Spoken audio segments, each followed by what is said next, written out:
So, Frank, let's talk about a guy whose name has been dropped on this channel before. But let's speak about this guy at length. This is a guy who you would spend some time with in the early 2000s, Right? incarcerated together, co-defendants. Frank Lino. Yeah, frankly, big mob resume, comes from a very well-known mob family out in Brooklyn. And when I mean Brooklyn, South Brooklyn, the Linos, many Linos in that life. I think there's Frank Lino, I believe his son was also made. There's Robert Lino, his cousin, who had just come out of jail, another co-defendant of mine at one time, and his dad, Robert, who passed years ago. And probably the most well known one is Eddie Lino. That's his cousin. He was murdered by those cops, the crooked cops. And he goes back. Frank goes back. He goes back, believe it or not, to the '60s. And Jerry the Jew. Have you ever heard of him? Yeah, yeah, Jerome Rosenberg. There you go. Kind of and we're going to speak about him, but a legendary New York State prisoner. I think at the time he died, Frank, he was like the longest serving prisoner. He was like something like 46 years he was locked up Wow. for an Wow. incident that Lino has some sort of a connection to. I don't know how much of his connection was, but the law enforcement at the time believed that he was hiding Jerry because Jerry was a fugitive for a second, and he pays consequences for that, for the idea of hiding somebody who would dare to commit such a brazen crime. Two New York City detectives were killed that day in the hands of Jerry Rosenberg, and they were looking for him, and you can only imagine how that is being a New Yorker yourself, like myself, when or any cop or anywhere or police officer in the United States, or when one goes down, it's like it's a very hectic environment, wouldn't you say? Yeah, so this is a situation with Jerry Rosenberg, Jerry the Jew, as he would be known as Right. his nickname, Anthony Portelli, and another gentleman by the name of Anthony Delernia. Three individuals who, as you said, took out two detectives. And yeah, so Lino and another individual, Anthony Asarino, are they already caught one of the guys. They're being accused of hiding out or aiding in the escape of the other two. And That's right. they're gonna hand Lino and his counterpart, Anthony Asarino, a medieval beatdown, it seems. Yeah, into the interrogation room, they want to know where they are at, where Jerry's at, and they get punished in a way that NYPD knew how to do back then. You know what I mean? It was in some people might say it was justified, some people might say it's barbaric. Um, and they put it this way: they hurt the guy pretty good, and I didn't know nothing about this until actually I meet Frank, and out of a conversation that was going on in New York City at the time with the Abner Louima case, and he had gotten his money in a silver suit, and it was a large amount. And Frank cracked because this was at the MDC bullpens, and he made a joke into it like, "Wow, I caught a worse beating than that, and worse things happened to me." We're not going to talk about the things that happened to Louima, but he goes, and I didn't get a dime, and he just shrugged. He goes, the times were different back then. So he But that mentioned the Abner Louima case. he did. Yeah, no, the Abilene case was Yeah, mentioned by somebody in there, and then we just looked right. at each other. And Yeah. Frank would love to tell like stories of the past or whatnot. Like the Eddie Lino, I remember him talking about. I got so much out of him in a bullpen conversation that obviously he knew who I was. He knew who my family was, so he didn't feel like he was talking to a perfect stranger. But to be honest with you, I seen him a couple of times, not conversational, and now he was being very, very cordial. And he was being brought. He was in jail already at the time, so he was being brought in to be arraigned on two murders that Sal Vitale opened up about him. One being the Perrino murder, and I believe the other one was a Sonny Black murder to a certain extent. That Sal provided Frank with Frank, and we'll talk about the Sonny Black murder. So I kind of felt that he looked defeated. He was older. He was talking. The feds did come to talk to him that day, and I had to go. I was changing lawyers, so we were at the same time downtown Brooklyn. Look, getting some legal stuff done because we had the same judge and prosecutors. So we were both there, and I remember the feds come to talk to him that day, and not to talk to him to arraign him. So they had to process him. And when he came back, he had told me that they talked to me. They showed him pictures of him and Frank Copa because they were friends. They're trying to flip him at the time. But I didn't think nothing of it. I didn't think he was flipping him, whatever. But he did tell me that they were trying to. And I was like, oh, all right. But yeah, we had a pretty good conversation. And then I caught up with him a couple of times at a co-defendant meeting, and which he stopped going. He didn't want to go anymore because he got into it with Joe Messino. But before that, let's talk about him a little bit. He was like I say, comes from a long family of wise guys. He was made, I think, in '77, if I'm correct. When the books opened again. Yeah, yeah, And yeah. from there, he was involved in that 3 captain hits, but not him. He was the victim, if you Right, want. right. Before all that, I think it's interesting to talk. Well, first of all, I mean, as you mentioned, he did suffer a pretty bad beatdown by the police. It's actually described at the time by the press as him showing up to court. His arm is in a sling. He's got Okay. 2 black eyes, Yeah. and his brother Anthony Lino, who some would refer to as Scutch Yeah. Lino, yeah, Scooch Lino, who passed away, I think, not too long ago. Oh wow. He would basically run in there yelling at the top of his lungs, oh, look what they did to him, this and that. Obviously, they had the blue Yeah. wall of, around him. All the cops are there, but he certainly suffered a pretty bad beating. He was never really, he was never convicted. Obviously, he didn't have anything to do with the shooting, but No, they beat his head in the radiator so many times that he lost control of his eye movements. You know what I mean? yeah, That he blinked a lot, or his mechanics in his eyes.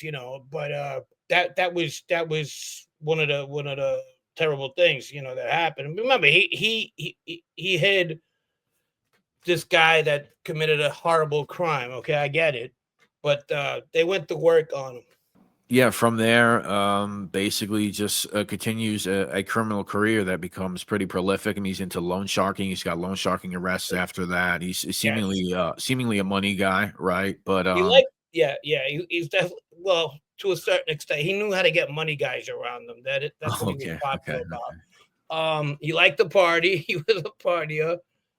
He was probably not like when you talk about the Linos, that's Eddie Lino, the one that was with the Gambino family, Right, the yeah, one yeah, yeah. He's that probably the always, most mentioned, as you said before. and not only that, probably the toughest one, when you hear about him, you know. Mhm, mhm, But mhm. besides that, he was involved with a pretty badass crew. Tommy Karate. He was with the Endocados, both father and son. Frank was. So Yep. he was around a lot of legends, if you would, in that life.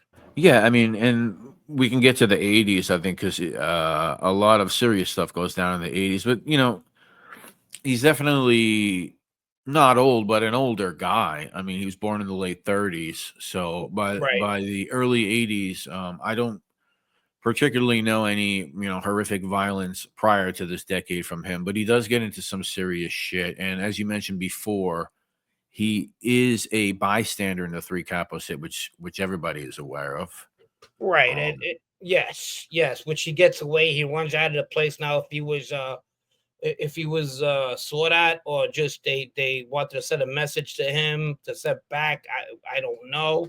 It looked that way because I mean it seems like if they wanted him dead, they would have killed him that day. But who knows how that went down to that respect. But he grew with good gracious with Joe Messino after that by involving himself in the Sonny Black murder. So the rapport got built up. They had a pretty good rapport from there, and they went from there. Him and Messino did.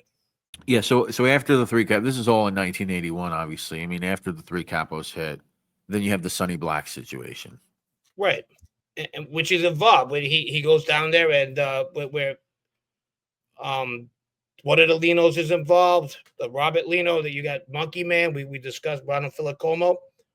They go to Ronnie's dad's house, and Frank makes this whole thing happen. And when they bring him to the stage, Frank knocks him down the flight of stairs. And down there, you got Filicomo. They knock Sonny down. They got Filicomo and the other Lino, Robert Lino. Filicomo shoots him one time, doesn't do nothing. I mean, it does, but you know what I mean. He's still alive. He goes, "Go ahead, get me with another one." And apparently, the older Robert Lino Senior finishes him off, and that was the history of Sonny Black. Die like a man. You know, we always talk about that. Right, right. So by the time you're running around the streets, 1990s, you and your crew are doing all this crazy stuff. What was your opinion on a guy like him? Did you know him at all? Hear anything about him? Did you meet him? He had a very strong reputation within the Bonanno family, in Brooklyn and everything. Um, Very respected, good, cordial guy. That's the way we seen him in Queens. Now I don't know how people in Brooklyn seen him, but he was a respected captain in the Bonanno family for sure. Okay, so fast forward, you are picked up in the early 2000s. Ultimately, there's a superseding indictment, and you're gonna meet up with him. Right, and one of the crimes he's there with is a crime of the Robert Perrino. He's a guy from the New York Post. Around '92, there's two squads to put together. Back then, it seemed like what Messina was trying to do through Salvatali was get more people involved in these murders. So when they got more of them involved, they didn't have to go through these whole, they seen action if they never did before. They were involved in a murder or even just link them up because their kids would be linked up. So that was something they tried to do. You know what I mean? So if you get in trouble, your kids are still out there or whatever. But in this case, they had a lot of people involved, and that murder kind of went bad because the first team that went to kill Perrino in this club, he still was alive, and when he was alive, they came in there. The cleanup crew, which was Lino and a couple of other kids. I believe Anthony Basile was there too. This other kid that was around, and they went in there and they seen that Perrino was still alive, and one of the guys actually, it was going to be harsh, but stuck a knife in Perrino's ear to make sure he was dead. But it was like a Molly Crew situation going on because this was told by Lino on the stand. Eventually, he didn't tell me this. He didn't talk about murder. He talked about stuff, but not that kind of stuff. And apparently, the car that they were supposed to roll the body up, which they did roll the body up, didn't start. So they're walking around the Brooklyn block with a rug, get to the car, and the car don't start. They had to bring the body back and then do it all over again. And the car finally started, or another car came by. I don't know, but it was a circus. Yeah, that's pretty bizarre. I mean, I don't mean to laugh, but it's not like the first bizarre But hit it, thing with yeah, like these guys. yeah, it is bizarre. If you know Frank, it's kind of like he gave that aura that a lot of bizarre stuff happened to him in his life, and he would smile or shrug about it or whatnot. Yeah, yeah, seems like it. Yeah, Yeah, yeah, yeah. He was good friends with John Franco, apparently, the baseball player. We is that mentioned. right? Yeah, yeah. When like the Mets were out in Montreal, some of the guys out there, he got them to go meet the Mets in the clubhouse, and Frank Lino had a lot to do with that. Yeah, yeah, yeah. With the crew out in Montreal, but yeah, he was a good guy. He was a nice guy. Um, he didn't come off to me. He didn't come off as a wise guy. But then I see pictures of him, and then that's all he comes off as. Yeah, Okay, he's got them big glasses with the yeah. whatever. But that would make sense actually with Frank. Frank was a Gravesend guy. That would make perfect sense that they know each other. Yeah, no, they knew each other very well, matter of Yeah, fact. But yeah. he was a good dude. He was a good dude. And I remember when he flipped his brothers. I think it was the guy Scutch came in there and tried to pull a Godfather movie. That's my bro. You called him a Judas. Oh You my make a god. yeah. He pulled a whole fucking Com- routine in the Complete court. 180 from back in 62. Yeah, Fucking yeah. that guy. It's like they ask me sometimes, "What do you think about this guy flipping?" I don't know who surprised you the most that flipped in the Bonanno case, because we can pick a fucking list. But he was one of them, and a lot had to do with that whole thing in '62 or whatever. I mean, he went through all that and he didn't talk. Imagine like imagine today. Well, he talked. I don't know. Maybe he just got burnt out and he was old, you know. But when the feds were done with him, processing him, and he came back to the bullpen, he was emotional. He was emotional because I don't know. I guess he was really close with Frank Copper and his wife, and he felt that he was hurting. It seemed like an older guy that was hurting at the time. A lot of Yeah, people like yeah. fuck him, this and that, but Yeah, I mean, I the don't human side of him came out. as we said, I mean, he's got a pretty strange biography, criminal biography. And he was in his 60s at that time. I don't know. I mean, it makes sense. I mean, I know his whole family's involved and he disgraced them, I guess, in a way. Well, But man, I can't imagine what it's like to just like have that long criminal career, been through so much shit, and you're in your 60s, and they might just throw you away for the rest of your life. It's gotta fucking crazy. he seemed bitter. I Yeah, mean, he did. He wasn't coming to the co-defendant meetings anymore. He said, "What's the use? This guy's burying us to South Italia. What the fuck?" yeah, And then he even put it out that unless Joe pays for his lawyers and shit, because Sal's his brother-in-law, and he don't even want to come down no more. And then one day they just got into it, and he put him in a headlock. Joe put him in a headlock. oh no way. Yeah, yeah, yeah, yeah, yeah, yeah, So yeah. him and Messino got into a A thing. fight, yeah, yeah, yeah. And like weeks after, he just he flipped. See, there's a whole bunch of stories about him. You get the good ones, you get the crazy ones, the weird ones. They used to go to like Monkey Man fucking Filicomo swears that they used to go to his house sometimes in the middle of 4 or 5 o'clock in the morning, want to party. And this is when he had just got married, and he was like fucking always something with him. He, Ronnie had a very, very a lot of choice words for Frank Lino. He figured that he set him up in a lot of ways. I don't know. That was between them. And that's the story of Frank Lino.